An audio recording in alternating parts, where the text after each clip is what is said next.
আসসালামু আলাইকুম রহমতুল্লাহি ওয়া বারাকাতুহু।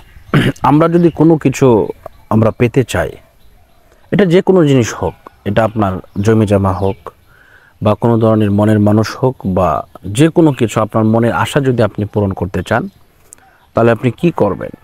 আপনি কি করে আপনার মনের আশাকে পূরণ করতে পারেন?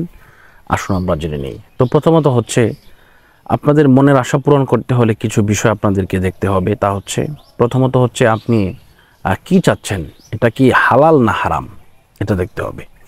হারাম কোনো কিছু আপনি যদি দোয়া করেন আল্লাহর কাছে, এটা কিন্তু আপনি কোশ্চিনকালেও আপনি পাবেন না।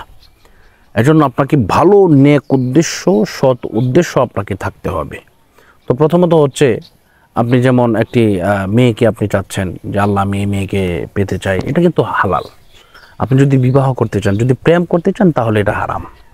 যে আল্লাহ আমি এই মেয়েকে বিবাহ করতে চাই, তাকে আমার খুব পছন্দ হয়েছে, চয়েস হয়েছে, এটা আপনার নাজায়েজ কোনো কিছু নেই, এটা আপনি করতে পারেন। এটা কোন আমল করে আপনি পাবেন? প্রত্যেক দিন ফজরের নামাজ আদায় করার পরে আপনি সূর্যের যে উঠতেছে এই অবস্থায় আপনি আসমানের দিকে তাকিয়ে আপনি বলবেন, ইয়া রহমান ও ইয়া রহিম, ইয়া রহমান ও ইয়া রহিম। এটা 99 বার পাঠ করবেন এবং এটা একটানা 1 সপ্তাহ আপনি করে যাবেন। এরপরে আপনি সূরা রহমান, এটা আপনি প্রত্যেক দিন 3 বার করে পাঠ করবেন। এরপরে আয়াতুল কুরসি 7 বার পাঠ করবেন। পাঠ করার পরে আপনি 5 ওয়াক্ত নামাজ ছাড়বেন না, নিয়মিত আপনি নামাজটা কন্টিনিউ করে যাবেন।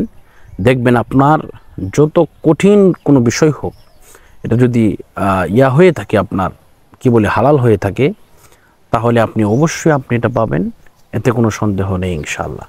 তো এই জন্য আল্লাহর মনের আশাকে আপনি যদি পূরণ করতে চান, তাহলে আপনি এই দোয়া করতে পারেন। আল্লাহ পাক আমাদের সকলের মনের আশাকে পূরণ করুক। তো আজকের মতো এই পর্যন্তই, বিদায় নিচ্ছি। আসসালামু আলাইকুম রহমতুল্লাহি ওয়া বারাকাতুহু।